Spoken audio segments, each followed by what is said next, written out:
বড় বড় প্রজেক্ট নেওয়া, অপ্রয়োজনীয় প্রজেক্ট নেওয়া, গোপন চুক্তি করা, সব মিলেই মনে হচ্ছে এই নির্বাচনটা একটা মেটিকুলাস ডিজাইনের অংশ এবং পরাশক্তিগুলোকে সবগুলোকে হাত করার চেষ্টা করতেছে ডক্টর মোহাম্মদ ইউনূস। আমার কাছে এখনো মনে হয় না যে এটা একটা নিরপেক্ষ নির্বাচন হবে, এটা ডিজাইনের নির্বাচনই হবে বলে আমার কাছে মনে হচ্ছে, যদি হয়। এবং যা হয় তারপরেও যদি দেখা যায় যে মেটিকুলাস ডিজাইন অনুযায়ী ইউনূস সাহেবের ইলেকশন হয়েছে, তাহলে হয়তো তার পছন্দের পার্টি ক্ষমতায় আসলে যদি মেজরিটি পায় তাকে দিয়ে ফেলতে পারে দায়িত্ব, সমস্যা নাই।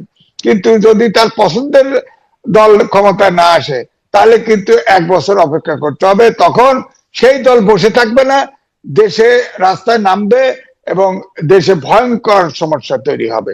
এবং তখন আমার কাছে কেন যেন মনে হয় নির্বাচিত সরকার ক্ষমতায় নাও পারতে পারে, ক্ষমতায় নাও থাকতে পারে, এমন অবস্থাও তৈরি হতে পারে। যে বিষয়টি একটু নোটিশ করতে চাইছি, আপনার দৃষ্টি আকর্ষণ করতে চাইছি, নির্বাচনের মাত্র কয়েকদিন এসেও যখন একটি বিদেশি প্রতিষ্ঠান ডিপি ওয়ার্ল্ডের হাতে চট্টগ্রামের নিউ মরিন কন্টেনার টার্মিনাল পরিচালনার দায়িত্ব ছেড়ে দেওয়ার কথাবার্তা চলছে বা চুক্তি প্রক্রিয়া এগিয়ে যাচ্ছে, তখন আমাদের সামনে এলো বিশ্বে তোলপাড় করা যৌন অপরাধী জেফ্রি এপস্টাইনের সঙ্গে এই ডিপি ওয়ার্ল্ডের যিনি মালিক সুলতান আহমেদ বিন সুলাইম, তার সঙ্গে ঘনিষ্ঠ সম্পর্ক ছিল এবং তিনি যুক্তরাজ্যেও এরকম একটি বন্দরে কাজ পাইয়ে দেওয়ার জন্য তদবির করেছিল জেফ্রি এপস্টাইন। এবং এই ডিপি ওয়ার্ল্ডকে কাজ দেওয়ার ক্ষেত্রে এমন কিছু হচ্ছে না যে যেখানে বাড়তি বিনিয়োগ করা সম্ভব আমাদের চট্টগ্রামের নিউ মরিন কন্টেনার টার্মিনালে। তারপরেও কেন সরকার এই ধরনের মন্তব্য করছে যে চুক্তি থেকে সরে আসার কোনো প্রশ্নই ওঠে না, কেউ ঠেকাতে পারবে না? ধন্যবাদ আপনাকে। দেখেন, নিউ মরিন টার্মিনালটা কিন্তু প্রফিটেবল, ওখানে টার্মিনাল অনেক ছিল, তারপরেও এটাকে ডিপি ওয়ার্ল্ডকে তুলে দেওয়া হচ্ছে এবং প্রতিযোগিতা ছাড়া। এবং এই চুক্তিটা আপনার গোপনেই করা হচ্ছে। এই চুক্তিতে কি আছে, আমাদের স্বার্থ আদৌ রক্ষা হচ্ছে কিনা কেউ জানে না। যেমন যোগাযোগ নৌ পরিবহন উপদেষ্টা তিনি বলছেন হয়তো চুক্তি হয়তো ঠেকানো যাবে না। এটা বলেন, সরকার চাইলে চুক্তি থাকে না? আপনি এর বাইরে আপনি খেয়াল করে দেখেন যে যুক্তরাষ্ট্রের সঙ্গে বাণিজ্য চুক্তি হচ্ছে, সেখানে সরকারের কেউ যাচ্ছে না, একজন জয়েন্ট সেক্রেটারি যুগ্ম সম্পাদকের নেতৃত্বে একটি দল যাচ্ছে। এই চুক্তিও কিন্তু আমরা জানি না কি হচ্ছে, জানি না। এরকম অনেকগুলো বড় বড় মেগা প্রজেক্ট নেওয়া হচ্ছে, যেই প্রজেক্ট আর 7 দিন পরে একটা নির্বাচিত সরকার আসবে। যদি আসিফ নজরুল ল মিনিস্টার, ল উপদেষ্টার কথাও স্বীকার করি, যদি 18 তারিখের মধ্যেও যদি সরকার শপথ নেয়, সরকার গঠন হয়, তাহলে সময় আছে মাত্র 12 দিন। এই সময়ে এই কাজগুলো কেন করা হচ্ছে? এবং অলরেডি আপনার নিউ মরিন টার্মিনালে স্ট্রাইক চলছে, এটা কাজ বন্ধ। এবং এই চুক্তি না করার জন্য শ্রমিকরা কিন্তু রাস্তায় নেমেছে, আন্দোলনে নেমেছে। সুতরাং এটার ভিতরে আমি যেগুলো গোপন চুক্তি, যেগুলো বিনা টেন্ডারে চুক্তি দেওয়া, এখানেই বলা হচ্ছে যে 2018 সালের নির্বাচনের আগে আমি কিন্তু লিখেছিলাম, যুগান্তরে ছাপা হয়েছিল যে ভূ রাজনীতির ফাঁদে বাংলাদেশ। আমার কাছে মনে হয় এটা ভূ রাজনীতির ফাঁদের সাথে আরেকটা ডিজাইন শুরু হয়েছে, মেটিকুলাস ডিজাইন। মেটিকুলাস ডিজাইনে পরাশক্তিগুলো আপনি খেয়াল করে দেখেন, ফেনীতে ইপিজেড এর জন্য জায়গা রাখা হয়েছিল, সেটা কিন্তু এখন ড্রোন তৈরির কারখানা করা হচ্ছে, এটা শোনা যাচ্ছে যে চীনকে দেওয়া হচ্ছে। আপনি বলেন যে একদিকে চীন আমেরিকার দ্বন্দ্ব, এখন দুই পক্ষকে ম্যানেজ করার জন্য এটা করা হচ্ছে কিনা আমাদের জানা নাই। আপনি দেখেন উত্তরা দিয়াবাড়িতে বিশাল এরিয়া জুড়ে Yunus medical, Yunus nursing home ইত্যাদি ইত্যাদি হচ্ছে, বিশাল আকারে। তো এগুলো কেন হচ্ছে আমাদের কাছে তো মনে হয়, এছাড়া আপনি দেখেন এই যে ইলেকশন নিয়েও যতগুলো সূত্র দেখা যাচ্ছে, এগুলোতে মনে হয় না যে নির্বাচন খুব শান্তিপূর্ণ ভাবে হবে। নির্বাচনটাও মেটিকুলাস ডিজাইনের মাধ্যমে হতে পারে, এরকম নাকি মানুষ প্রোপাগান্ডা করছে। প্রোপাগান্ডার কি আছে? জুলাই সনদে আছে 180 ওয়ার্কিং ডেজ পর্যন্ত গণপরিষদ এবং গণভোটের যেটা আনা ভোট, এটা যেটা আসবে সেটা গণপরিষদ সংস্কার করবে 180 ওয়ার্কিং ডেজ। তার মানে বুঝছেন এটা প্রায় 7 মাস। সামনের রোজায় ছুটি যদি ধরেন আরো বেশি। এরপরে গণপরিষদ যেটা অ্যাপ্রুভ করবে, ওই সময় কিন্তু গণপরিষদের সংসদ সদস্য হবে না, ওখানে আপনার পরিষদ সভাপতি এবং সহসভাপতি নির্বাচন করা হবে। তারপরে এইটা যখন এই পরিষদ যখন অনুমোদন করবে, অনুমোদন করলে সেটা সংসদে পাশ হওয়ার দরকার নেই। তাহলে নতুন করে সংসদ কেন? সংসদে যদি পাশ করেনই দরকার না হয়, তেমনি জারি করাটা তো করলেই হতো, হবে না। তারপরেও 1 মাস পরে এই সংসদ আলাদাভাবে সরকার গঠন করবে, এটা বলা হচ্ছে। সব মিলে প্রায় 1 বছর। আমার মাঝে মনে হচ্ছে যে এই যে পরাশক্তির সাথে যে গোপন চুক্তি হচ্ছে, এগুলো বাস্তবায়ন এবং ডক্টর মোহাম্মদ ইউনূসের নিজস্ব প্রজেক্ট অনেকগুলো হচ্ছে, সেগুলো বাস্তবায়ন করা এই সময়ের মধ্যে করতে চায়, এমন পর্যায়ে নিতে চায় যাতে এই প্রজেক্টগুলো বাতিল না হয়। আর গোপন চুক্তি ধরেন চীনের সাথে যদি কোনো চুক্তি করে বা আমেরিকার সাথে যদি কোনো গোপন চুক্তি করে, চুক্তি তো করাই আছে ইতিমধ্যে। ওই যে একবার এক্সপোর্টের উপরে কর কমাতে নেগোশিয়েট করতে গোপন চুক্তি করেছে না, আনডিসক্লোজ আপনার চুক্তি। সেই চুক্তি তো আমরা জানি না এখন পর্যন্ত কি চুক্তিতে আছে। সেটা কি এই নিউমারিং কন্টেইনার কি ডিপি ওয়ার্ল্ডকে দেওয়ার চুক্তি, আর কি, এই যে কি চুক্তি আমরা তো জানি না কিছু। এখন এও তো শোনা যায় যে 80টা দেশে আমেরিকার আপনার সেনা ঘাঁটি আছে, বাংলাদেশেও এটা হতে পারে, এসব নানান গুজব যেটা হয়। তারপরে আরাকানে যাওয়ার জন্য যে মানবিক করিডোর যেটা বলা হয়েছে, সেই করিডোরে আছে কিনা কে জানে, এগুলো তো জানা যায় নাই। সুতরাং এখন যেটা বলা হচ্ছে এটা একটা ঐতিহাসিক দায়িত্ব পালন এই সরকার করেছে, এবং 18 তারিখের ভিতরে আপনার নতুন সরকার গঠন করা হবে, যেহেতু আলোচনা আসছে। এটা আমিও টেলিভিশনে বলছি, কারণ জুলাই সনদে এগুলো তো লেখা আছে। তাহলে জুলাই সনদে যদি পাশই করে, এগুলো তো এই অনুযায়ী তো জুলাই সনদ অনুযায়ী আগাবে। তার মানে নির্বাচন সরকারের পক্ষ থেকে দাবি করা হচ্ছে যা কিছু গুঞ্জন, যা কিছু ছড়ানো হচ্ছে, এগুলো বিভ্রান্তিকর। 6 মাস ডক্টর ইউনূস সরকার কন্টিনিউ করার কোনো সম্ভাবনা নেই বা করবে না। না, এটা যদি সত্য হয় ভালো কথা, সত্য না হলে তো ডিপ ক্রাইসিসে দেশ আমরা কি আস্থা রাখতে পারি কিনা? আস্থা কি রাখার মতো অবস্থা? না, আমি আস্থা রাখতে পারছি না, কারণ এটা মেটিকুলাস ডিজাইনের অংশ আমার কাছে মনে হচ্ছে। তারপরে সংবিধানের, এটা তো সাংবিধানিক সরকার, সংবিধানের 7 ক এবং 7 খ অনুচ্ছেদ আছে, যেখানে কোনো মৌলিক সংস্কার করলে যারা করবে তারা আপনার রাষ্ট্রদ্রোহী মামলায় পড়বে, বিচার হবে, সর্বোচ্চ দণ্ড পাবে। তো এটাও তো ওই আপনার সংস্কারের মধ্যে আছে। তার মানে কি আপনি বলতে চান এখন যদি রাজনৈতিক দলের বাইরের কোনো শক্তি ক্ষমতা নেয়, সেটার ব্যাপারেও আমরা কি একমত হবো? বলেন, ওই 7 ক এবং খ এটাকে ভিন্নভাবে করতে পারতো। যদি একদম তুলে দেন, তার মানে কি যদি আপনার রাজনৈতিক দলের বাইরেও বা নির্বাচিত অনির্বাচিত সরকারও ক্ষমতা দখল করে, তাহলে কি আমরা কিছু করতে পারবো না? এটা তো অবশ্যই সংস্কার করা যেতে পারতো। ধরেন এটা বলা যেতে পারতো যে অনির্বাচিত সরকারকে যদি কেউ হেল্প করে, ইত্যাদি ইত্যাদি। সুতরাং এখানে আমার কাছে মনে হচ্ছে যে এই নির্বাচনটা, তারপরেও একটা কথা আছে যে পোস্টাল ব্যালট, তারপরে ভোট স্থানান্তর, এনআইডি বিকাশ নম্বর চাওয়া, ভোটার ইতিমধ্যে লক্ষ্মীপুরে ভোটের জন্য সিল বানানো ধরা পড়েছে, 6টা সিল শহর ধরা পড়েছে এবং অ্যারেস্ট করা হয়েছে। তারপরে ভোটের সময় বোরকা পরে যাবে, এদেরকে এখন তো বোরকা মুখ খুলতে চাইলেই বলে নারীদের হেনস্থা করা হয়। এখন এই ভোটারদেরকে শনাক্ত তো করতে হবে। এটা কে শনাক্ত করবে? প্রিজাইডিং অফিসার করবে, আর কে করবে? এখন এজেন্টটা তো বলতে পারবে না, পার্টির এজেন্ট তো বলতে পারবে না আপনি মুখ খোলেন, তাহলে তো কবে নারী হেনস্থা করছে। সুতরাং এটার ব্যাপারে তো ওপেন করা উচিত। তার ধরেন ভোটার লিস্টে তার ছবি থাকবে, ছবি দেখাতে হলে তো তার মুখ খুলতে হবে, ছবি মিলাতে হবে না। সুতরাং এই জন্য ভোটার তালিকায় যে ছবি থাকে, সেই ছবির সাথে তো মিলাতে হবে। এবং আমার মনে হয় যেখানে নারীদের যদি আলাদা বুথ করে, সেখানে নারী প্রিজাইডিং অফিসার এবং নারী এজেন্ট, এটাকে সবার নারী এজেন্ট থাকতে হবে, এবং তারা শনাক্ত করার পরে তারা ভোট দিতে পারবে, এরকম ব্যবস্থা করতে হবে। তো অনেক সমস্যা আছে, এগুলো তো অবশ্যই অনেক বেশি সিগনিফিকেন্ট এবং অনেক বেশি আশঙ্কার জায়গা তৈরি করছে। কিন্তু তার আগে যে আমরা এগুলোই মিলানোর চেষ্টা করি, আমি ডিপি ওয়ার্ল্ডের কথা বলছিলাম, আপনি বলছিলেন, এবং যেখানে বাড়তি কোনো বিনিয়োগের সুযোগ নেই, সেখানে কি এমন জাতীয় স্বার্থ রক্ষা করা হচ্ছে যেখানে সেনাবাহিনী এই বন্দর অন্য কোনো বিদেশি শক্তির হাতে তুলে দেওয়ার বিরোধিতা করেছে, বিএনপি থেকে অন্য রাজনৈতিক দল সিপিবি সহ আরো সবাই বিরোধিতা করেছে, সেখানে এই সরকার কি এমন সবার জাতীয় স্বার্থ রক্ষা করছে? এবং একইভাবে যদি আমি আপনার কাছে প্রশ্ন করি যে বিমানের এমডি মিস্টার শফিকুর রহমান, তিনি গৃহকর্মী নির্যাতন অভিযোগে তিনি সহ তার স্ত্রীকে আটক করা হয়েছে, মোট 6 জনকে।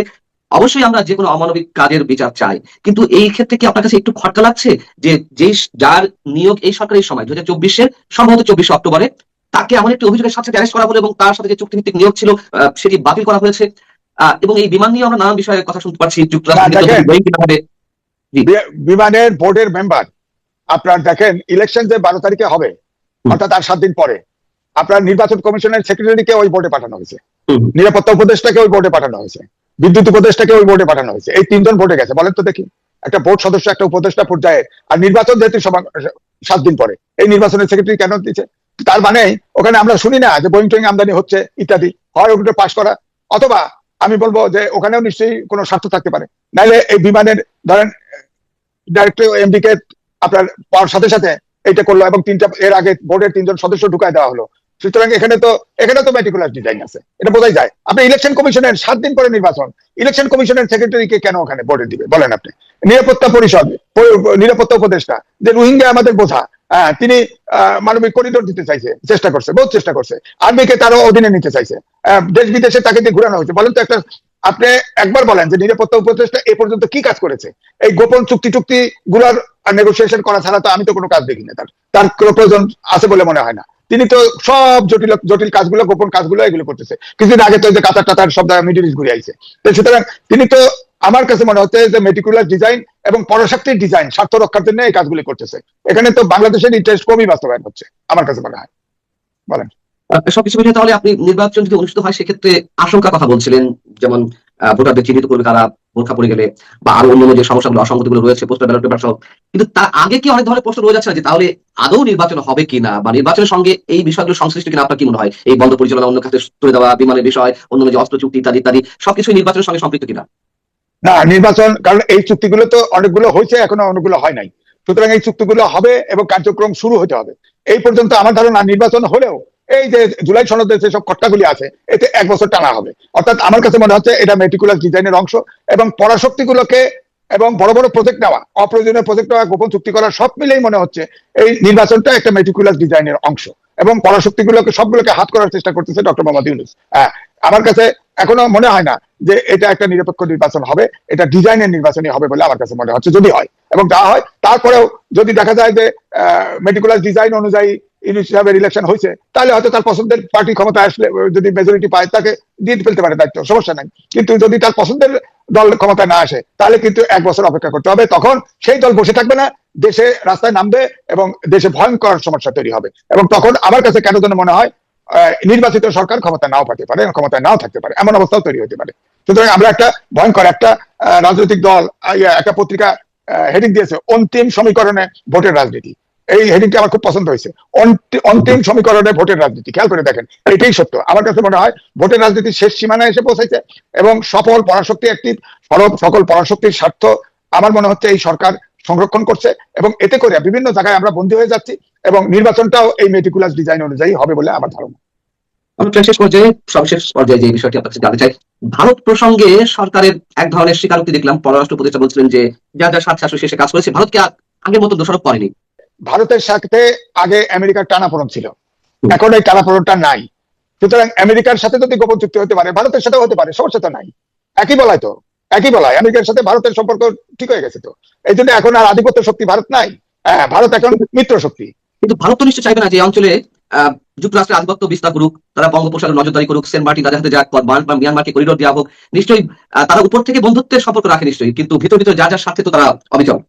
শোনেন, ভারতও এখন পরাশক্তি, আমাদের জন্য পরাশক্তি। সুতরাং যার যার ইন্টারেস্ট শেষে করবে। এই জন্য আমি বলি আওয়ামী লীগের সাধারণ সম্পাদকের ভাষায় তলে তলে যে কি খেলা হচ্ছে এটা ধুলা অন্ধকার, আমরা কিছু বুঝতে পারতেছি না। এই জন্য বলতেছি নির্বাচনটা মেটিকুলাস ডিজাইনের অংশ হচ্ছে। ফাইনালি কি হয় দেখতে হবে, ইলেকশন 12 তারিখে বোঝা যাবে, এর আগে বোঝা কঠিন আমার কাছে মনে হয়। তবে ভারত তো তার ইন্টারেস্ট প্রোটেক্ট করতে চাইবে, কিন্তু আমেরিকা থেকে ছাড়া ভারত যেমন চলতে পারবে না, এই অঞ্চলে ভারতকে ছাড়াও আমেরিকা চলতে পারবে না। সুতরাং এটা এই জন্যই দেখার বিষয় মেটিকুলাস ডিজাইন কতটুকু কার্যকর হয়, কতটুকু কার্যকর হয় না, এটা দেখতে হবে। এটা দেখার সময় 12 তারিখে বোঝা যাবে। অনেক অনেক ধন্যবাদ সাংবাদিক এমি আজিজ আপনাকে আমাদেরকে সময় দেওয়ার জন্য। আপনি ভালো থাকবেন। আমরা আশা করছি অন্তত এই ক্রান্তি লগ্ন থেকে বাংলাদেশ অতল বহুবারে না পৌঁছাক, আমাদের সকল আশঙ্কা যেন মিথ্যা প্রমাণিত হয়, আমরা সেটাই চাই। আপনি ভালো থাকবেন, দর্শক আপনারা ভালো থাকবেন। আল্লাহ হাফেজ। যে বিষয়টি একটু নোটিশ করতে চাইছি, আপনার দৃষ্টি আকর্ষণ করতে চাইছি, নির্বাচনের মাত্র কয়েকদিন এসেও যখন একটি বিদেশি প্রতিষ্ঠান ডিপি ওয়ার্ল্ডের হাতে চট্টগ্রামের নিউ মেরিন কন্টেইনার টার্মিনাল পরিচালনার দায়িত্ব ছেড়ে দেওয়ার কথাবার্তা চলছে বা চুক্তি প্রক্রিয়া এগিয়ে যাচ্ছে, তখন আমাদের সামনে এলো বিশ্বে তোলপাড় করা যৌন অপরাধী জেফ্রি এপস্টাইনের সঙ্গে এই ডিপি ওয়ার্ল্ডের যিনি মালিক সুলতান আহমেদ বিন সুলাইম, তার সঙ্গে ঘনিষ্ঠ সম্পর্ক ছিল এবং তিনি যুক্তরাজ্যেও এরকম একটি বন্দরের কাজ পাইয়ে দেওয়ার জন্য তদবির করেছিল জেফ্রি এপস্টাইন। এবং এই ডিপি ওয়ার্ল্ডকে কাজ দেওয়ার ক্ষেত্রে এমন কিছু হচ্ছে না যে যেখানে বাড়তি বিনিয়োগ করা সম্ভব আমাদের চট্টগ্রামের নিউ মেরিন কন্টেইনার টার্মিনালে। তারপরও কেন সরকার এই ধরনের মন্তব্য করছে যে চুক্তি থেকে সরে আসার কোনো প্রশ্নই ওঠে না, কেউ ঠেকাতে পারবে না? ধন্যবাদ আপনাকে। দেখেন, নিউ মেরিন টার্মিনালটা কিন্তু প্রফিটেবল, ওখানে টার্মিনাল অনেক ছিল, তারপরেও এটাকে ডিপি ওয়ার্ল্ডকে তুলে দেওয়া হচ্ছে এবং প্রতিযোগিতা ছাড়া। এবং এই চুক্তিটা আপনার গোপনেই করা হচ্ছে। এই চুক্তিতে কি আছে, আমাদের স্বার্থ আদৌ রক্ষা হচ্ছে কিনা কেউ জানে না। যেমন যোগাযোগ নৌ পরিবহন উপদেষ্টা তিনি বলছেন হয়তো চুক্তি হয়তো ঠেকানো যাবে না। এটা বলেন, সরকার চাইলে চুক্তি থাকে না। আপনি এর বাইরে আপনি খেয়াল করে দেখেন যে যুক্তরাষ্ট্রের সঙ্গে বাণিজ্য চুক্তি হচ্ছে, সেখানে সরকারের কেউ যাচ্ছে না, একজন জয়েন্ট সেক্রেটারি যুগ্ম সম্পাদকের নেতৃত্বে একটি দল যাচ্ছে। এই চুক্তিও কিন্তু আমরা জানি না কি হচ্ছে, জানি না। এরকম অনেকগুলো বড় বড় মেগা প্রজেক্ট নেওয়া হচ্ছে, যেই প্রজেক্ট আর 7 দিন পরে একটা নির্বাচিত সরকার আসবে। যদি আসিফ নজরুল ল উপদেষ্টার কথাও স্বীকার করি, যদি 18 তারিখের মধ্যেও যদি সরকার শপথ নেয়, সরকার গঠন হয়, তাহলে সময় আছে মাত্র 12 দিন। এই সময়ে এই কাজগুলো কেন করা হচ্ছে? এবং অলরেডি আপনার নিউ মেরিন টার্মিনালে স্ট্রাইক চলছে, এটা কাজ বন্ধ এবং এই চুক্তি না করার জন্য শ্রমিকরা কিন্তু রাস্তায় নেমেছে, আন্দোলন নেমেছে। সুতরাং এটার ভিতরে আমি যেগুলো গোপন চুক্তি, যেগুলো বিনা টেন্ডারে চুক্তি দেওয়া, এখানেই বলা হচ্ছে যে 2018 সালের নির্বাচনের আগে আমি কিন্তু লিখেছিলাম, যুগান্তরে ছাপা হয়েছিল যে ভূ রাজনীতির ফাঁদে বাংলাদেশ। আমার কাছে মনে হয় এটা ভূ রাজনীতির ফাঁদের সাথে আরেকটা ডিজাইন শুরু হয়েছে, মেটিকুলাস ডিজাইন। মেটিকুলাস ডিজাইনে পরাশক্তিগুলো আপনি খেয়াল করে দেখেন, ফেনীতে ইপিজেড এর জন্য জায়গা রাখা হয়েছিল, সেটা কিন্তু এখন ড্রোন তৈরির কারখানা করা হচ্ছে। এটা শোনা যাচ্ছে যে চীনকে দেওয়া হচ্ছে। আপনি বলেন যে একদিকে চীন আমেরিকার যে দ্বন্দ্ব, এখন দুই পক্ষকে ম্যানেজ করার জন্য এটা করা হচ্ছে কিনা আমাদের জানা নাই। আপনি দেখেন উত্তরা দিয়াবাড়িতে বিশাল এরিয়া জুড়ে Yunus medical, Yunus nursing home ইত্যাদি ইত্যাদি হচ্ছে বিশাল বিশাল আকারে। তো এগুলো কেন হচ্ছে আমাদের কাছে তো মনে হয়, এছাড়া আপনি দেখেন এই যে ইলেকশন নিয়েও যতগুলো সূত্র দেখা যাচ্ছে, এগুলোতে মনে হয় না যে নির্বাচন খুব শান্তিপূর্ণ ভাবে হবে। নির্বাচনটাও মেটিকুলাস ডিজাইনের মাধ্যমে হতে পারে, এরকম নাকি মানুষ প্রোপাগান্ডা করছে। প্রোপাগান্ডার কি আছে? জুলাই সনদে আছে 180 ওয়ার্কিং ডেজ এর পর্যন্ত গণপরিষদ এবং গণভোটের যেটা হানা ভোট, এটা যেটা আসবে সেটা গণপরিষদ সংস্কার করবে 180 ওয়ার্কিং ডেজ। তার মানে বুঝছেন এটা প্রায় 7 মাস। সামনের রোজায় ছুটি যদি ধরেন আরো বেশি। এরপরে গণপরিষদ যেটা অ্যাপ্রুভ করবে, ওই সময় কিন্তু গণপরিষদের সংসদ সদস্য হবে না, ওখানে আপনার পরিষদ সভাপতি এবং সহসভাপতি নির্বাচন করা হবে। তারপরে এইটা যখন এই পরিষদ যখন অনুমোদন করবে, অনুমোদন করলে সেটা সংসদে পাশ হওয়ার দরকার নেই। তাহলে নতুন করে সংসদ কেন? সংসদে যদি পাশ করেনই দরকার না হয়, তেমনি জারি করাটা তো করলেই হতো, হবে না। তারপরেও 1 মাস পরে এই সংসদ আলাদাভাবে সরকার গঠন করবে, এটা বলা হচ্ছে। সব মিলে প্রায় 1 বছর। আমার মাঝে মনে হচ্ছে যে এই যে পরাশক্তির সাথে যে গোপন চুক্তি হচ্ছে, এগুলো বাস্তবায়ন এবং ডক্টর মোহাম্মদ ইউনূসের নিজস্ব প্রজেক্ট অনেকগুলো হচ্ছে, সেগুলো বাস্তবায়ন করা এই সময়ের মধ্যে করতে চায়, এমন পর্যায়ে নিতে চায় যাতে এই প্রজেক্টগুলো বাতিল না হয়। আর গোপন চুক্তি ধরেন চীনের সাথে যদি কোনো চুক্তি করে বা আমেরিকার সাথে যদি কোনো গোপন চুক্তি করে, চুক্তি তো করাই আছে ইতিমধ্যে। ওই যে একবার এক্সপোর্টের উপরে কর কমাতে নেগোশিয়েট করতে গোপন চুক্তি করেছে না, আনডিসক্লোজ আপনার চুক্তি। সেই চুক্তি তো আমরা জানি না এখন পর্যন্ত কি চুক্তিতে আছে। সেটা কি এই নিউমারিং কন্টেইনার কি ডিপি ওয়ার্ল্ডকে দেওয়ার চুক্তি, আর কি এই যে কি চুক্তি আমরা তো জানি না কিছু।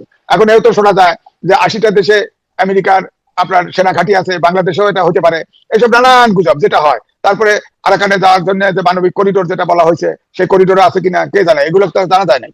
সুতরাং এখন যেটা বলা হচ্ছে এটা একটা ঐতিহাসিক দায়িত্ব পালন এই সরকার করেছে, এবং 18 তারিখের ভিতরে আপনার নতুন সরকার গঠন করা হবে, যেহেতু আলোচনা আসছে। এটা আমিও টেলিভিশনে বলছি, কারণ জুলাই সনদে এগুলো তো লেখা আছে। তাহলে জুলাই সনদে যদি পাশই করে, এগুলো তো এই অনুযায়ী তো জুলাই সনদ অনুযায়ী আগাবে। তার মানে নির্বাচন সরকারের পক্ষ থেকে দাবি করা হচ্ছে যা কিছু গুঞ্জন, যা কিছু ছড়ানো হচ্ছে, এগুলো বিভ্রান্তিকর।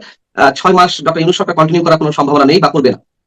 না, এটা যদি সত্য হয় ভালো কথা, সত্য না হলে তো ডিপ ক্রাইসিসে আমরা আস্থা রাখতে পারি কিনা? আস্থা কি রাখার মতো অবস্থা? না, আমি আস্থা রাখতে পারছি না, কারণ এটা মেটিকুলাস ডিজাইনের অংশ আমার কাছে মনে হচ্ছে।